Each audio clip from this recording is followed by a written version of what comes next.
We are now starting the second half of the class. Yay! I hope you all had a good fall break and got rested and ready to hit the road, hit the books again.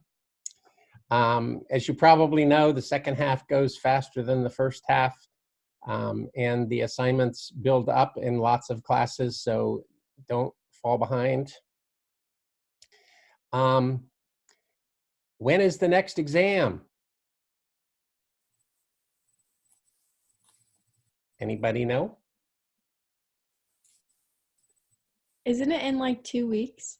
It is in less than 2 weeks. It's 2 weeks from last Monday. Okay, so get caught up if you haven't been already, but hopefully you're caught up. All right. Good. Let's see. I don't see Sammy back, but that's okay. Okay. All right. First of all, let me show you where we are, in case you're wondering. Okay, can you see the course outline there? Rachel? Okay, good. All right, so last week we did topic 6, how does one tell the state of the economy? This week we're on the role of government in the market economy, which is a fun topic, at least fun for one of us. And hopefully by next week we will be caught up. Awesome. You guys don't, you're supposed to like cheer or something. Yeah. Hey, Sammy, can you hear me? Yeah, sorry, I have a really old computer. That's fine, that's fine. Well, your really old computer's talking to a really old guy, so it should all work out. Right. Thanks for only the subtle smile there, Rachel, instead of the horse laugh. Okay, so what is government? That is not a rhetorical question. We're actually going to talk about that in a minute. But before we get there, I wanted to, let's see. I don't think I need to share to talk to you anymore. That's better. I want to tell you what we're actually going to be focused on this week. Remember, we said that a market economy is one where all the means of production are privately owned. And we know that the US is largely a market economy. So if all the economic decisions or most of the economic decisions are made by private individuals and groups of individuals, why should government play any role at all in a market economy? Okay, so that's the question that we're going to be talking about. Maeve, that should be right up your alley, right? Yes, I'm excited. Okay, good, good. All right. So first of all, we probably need to define what government is. So what would you say? What is government in one sentence or less? This is your only opportunity to speak in something less than a complete sentence with me. Morgan, what do you think? Isn't it like the people that are in charge of our economy? Not just our economy. Like everything? Sort of, yes.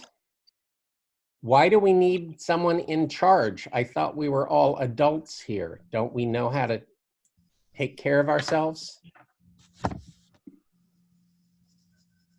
Yeah, but if like we all did it, then like, I don't know, it's like you need someone in charge that you understand what you can and cannot do.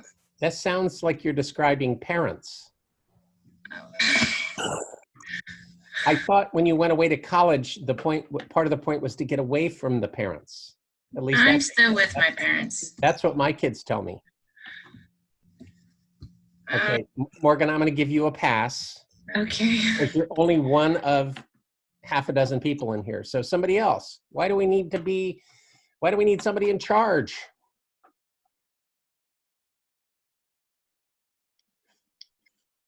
Rachel, what do you think?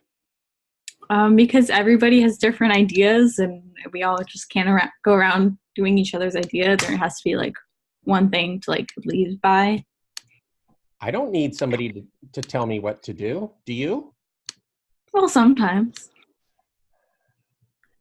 But we need some form of structure for the rest of society. Okay, should that structure include private behavior in our own home? Do we need government to monitor that? Hey, Christine. Like, that's like a personal thought. Like, I don't think so, but other people might. I don't know. I don't think so. Okay, so no. Hey, what about in my yard, my private property? Do I need government to No, monitor what I do in my yard? no. But I'm not actually allowed to shoot a gun in my yard. I'm also not allowed to build a bonfire in my yard. Right. So there are limits on what I can do with my personal, my property. Yeah. So where should we draw the line? Where it like starts impacting other people rather than Okay. like Yeah, yourself. and that's why where I live, I'm not allowed to shoot a gun outside my house because, you know, the odds are it's going to go over the property line. Okay.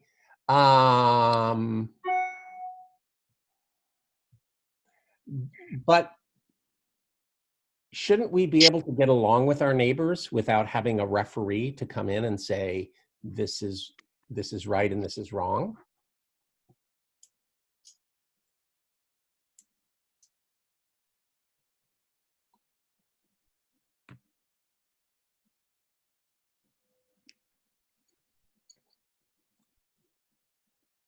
Aren't we all reasonable people? Can't we take care of ourselves? Maeve, what do you think? I mean, there has to be some level of organization. Like if you think, so like if we were to talk about like this class, if you have like, 50 different people, they might be reasonable people, but the way that they get things done is differently than how somebody else would get things done. So there has to be some level of organization, or it's just Yeah, but I'm talking about just ordinary life. Why do we need somebody in charge of our ordinary life?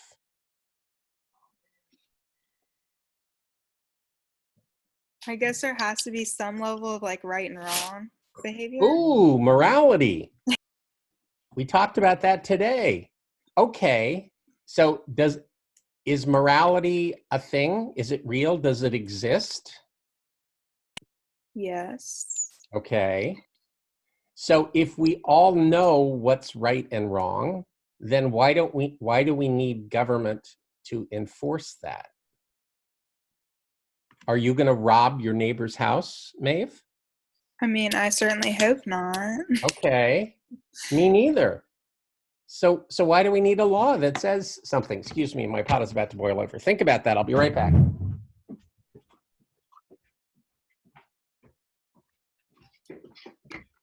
Crisis averted.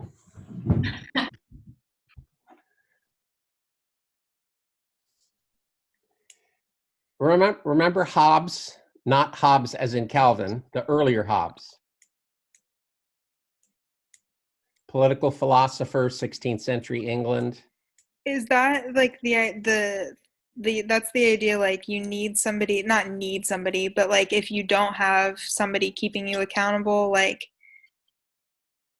I don't know, like I don't know what I'm trying to say, but like you need something like to keep you accountable. So like if you got away with it, is it really moral or not if nobody's keeping you accountable? Okay, so his big book was called Leviathan, and he said people are inherently selfish, and so we need government, we need an authoritarian government to keep people in line, because otherwise we'll have anarchy.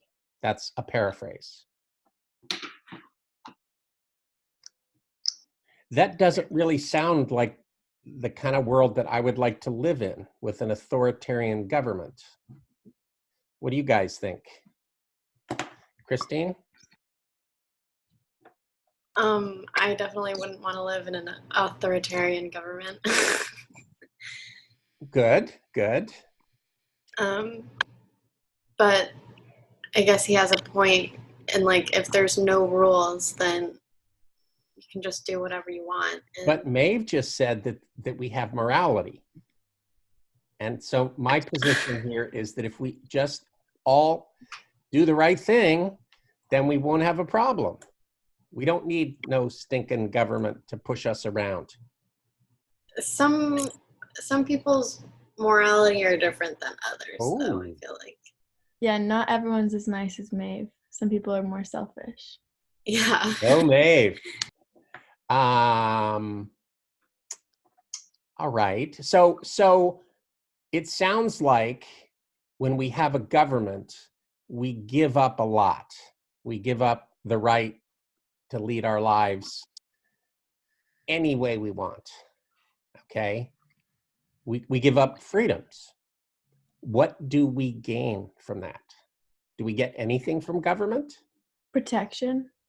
Protection from Other people that could take something from you. Like Maeve may not, I keep using her, but she may not rob her neighbor's house, but you never know. Like maybe her neighbor is crazy and might rob her. Okay. So what do you think, Maeve? Are you worried? I mean, it's a possibility. I hope not with my neighbors, but Well, that's what I was asking about. Yeah, we don't know. So having the police we can call is a form of protection. There's also protection from foreign aggressors, like those scary wild Canadians. We gotta keep our military ready to repel the Canadians because they're bad people.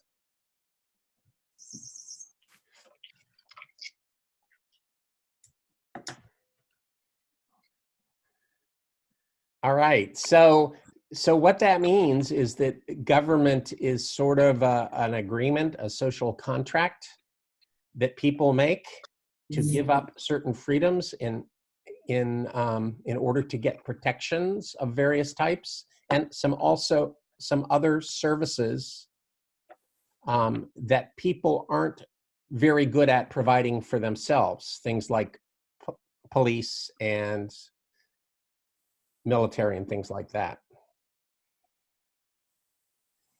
Okay, so even hardcore conservatives believe in some minimal role for government.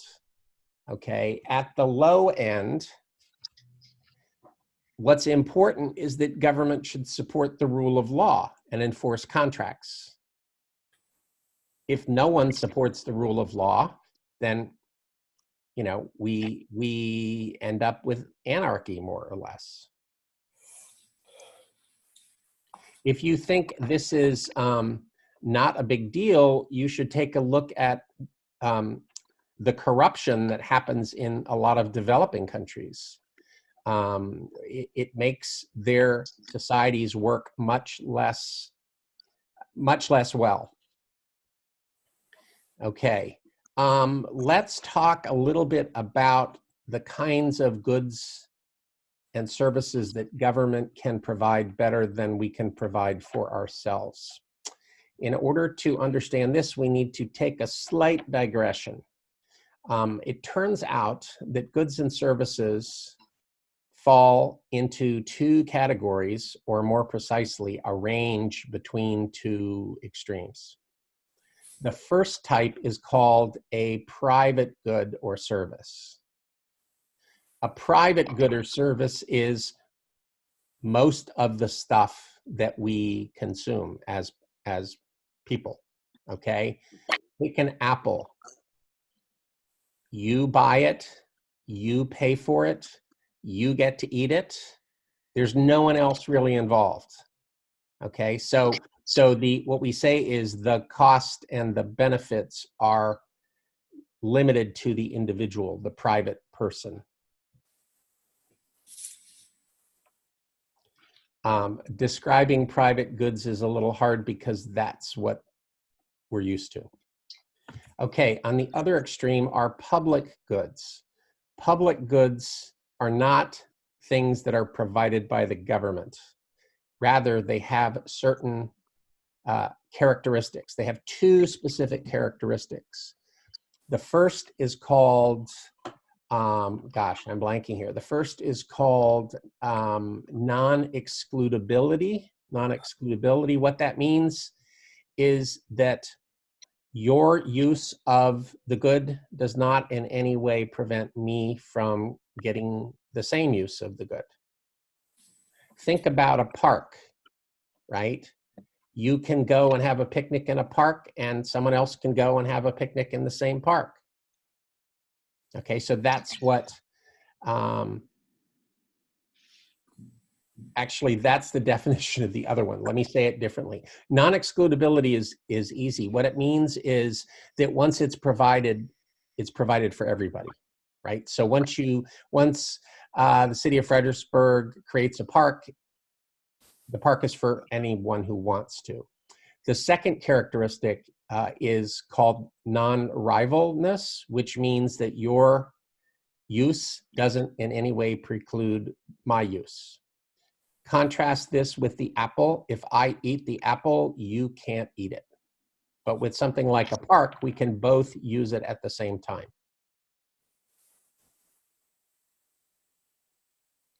Okay, any questions about that before we dig in a little deeper?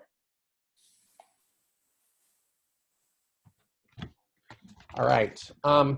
Okay, so the classic example of a public good is something like national defense. Once we have national defense, we don't need more of it. If a baby gets born in the United States, once you have it, you have it. And everyone within the boundaries of the country gets the benefit of national defense. Okay, so there's that non-rivalness, and there's also non-excludability, right? They're not, the military isn't protecting us from, isn't protecting only some of us, but they are protecting all of us. Now, the problem with public goods is they tend to be really big ticket items, okay? What does national defense cost? Lots of money is the answer, okay? So because these are big ticket items, it's likely that no private individuals will find it worth their while to buy national defense, to provide national defense on their own.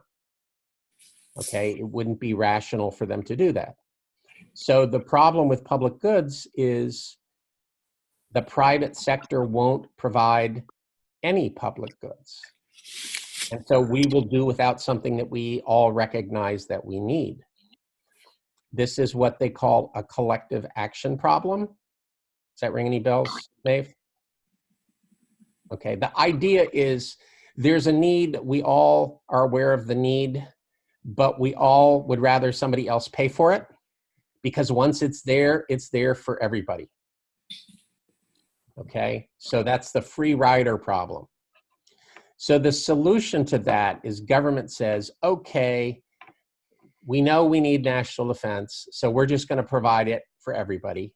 And then we're going to use the power, the coercive power of government to make you pay for it, whether you want it or not, through the tax system. You can't pick and choose which parts of the federal budget you want to support or not, at least not in terms of paying for it. You are welcome to not support something as long as you pay your full tax bill.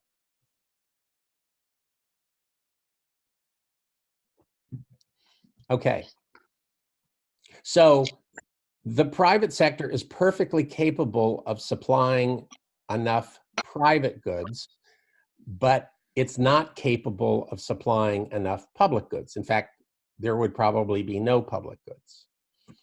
In the middle is something called externality goods. Externality goods are sort of quasi-public, quasi-private. They have some of the characteristics of each. something like a park, a public park, is actually an externality good, because you going to the park doesn't prevent me from going to the park until the park gets so congested that there's no place for me to put my blanket down. Okay, the same thing is true of roads and highways. They are semi-public goods, quasi-public goods, up until the point where there's congestion, so that you being on the road prevents me from getting where I want to go in a reasonable period of time. Okay, so there are quite a few of these externality goods or quasi-public goods. The problem with these is the private sector wouldn't supply enough of them. It would probably supply some, but not enough. So again, it's a collective action problem, and government can say, hey, we need this, and so we're going to provide it, and we're going to charge you through taxes. Okay, any questions about that?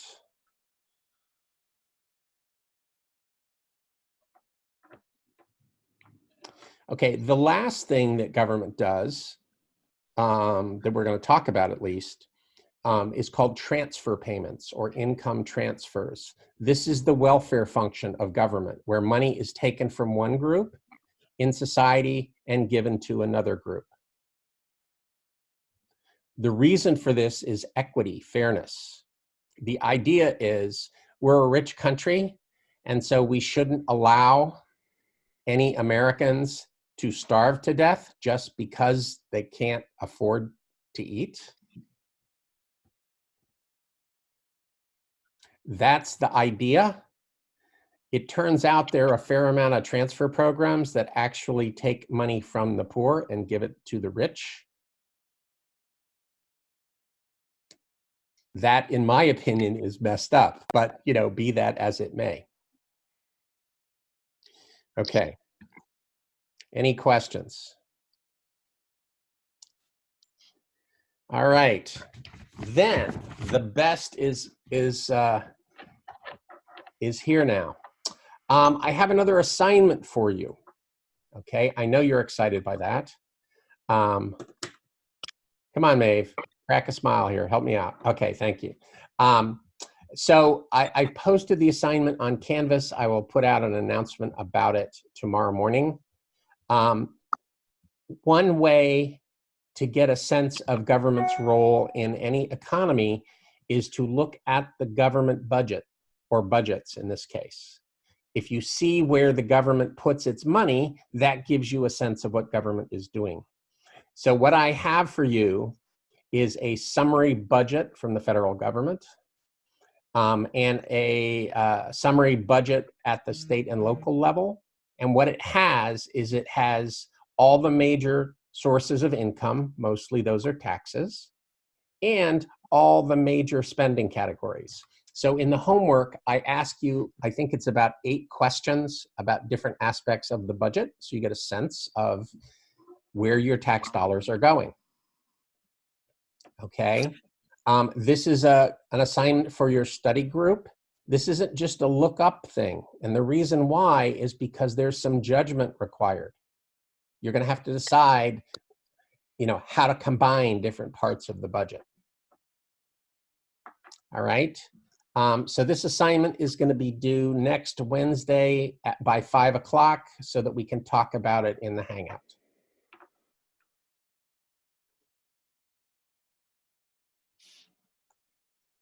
All right. Any questions?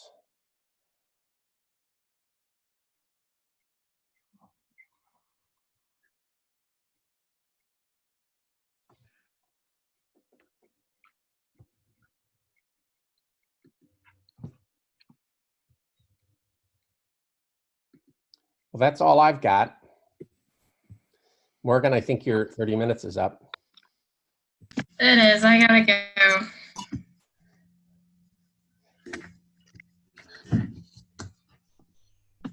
Good luck. Thank you. Anybody else? Any other questions? Don't we have any guys in this class? Yeah, that's what it sounds like. All right. Well, I will let you go, and I will see you guys next week, if not sooner. Bye. Have a Yep. You bet. Oh, one last thing. I forgot. Almost forgot. There is Econ Tutoring available, okay, every Thursday night from 6 to 8 p.m. in the HCC 113. So it's on the ground floor.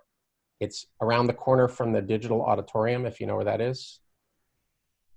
There's a big sign out front of the room that says tutoring. So if you need some extra help, go talk to the tutors. And if they can't help you out, there's always the prof. All right. See you guys next week. Bye. Bye. Bye.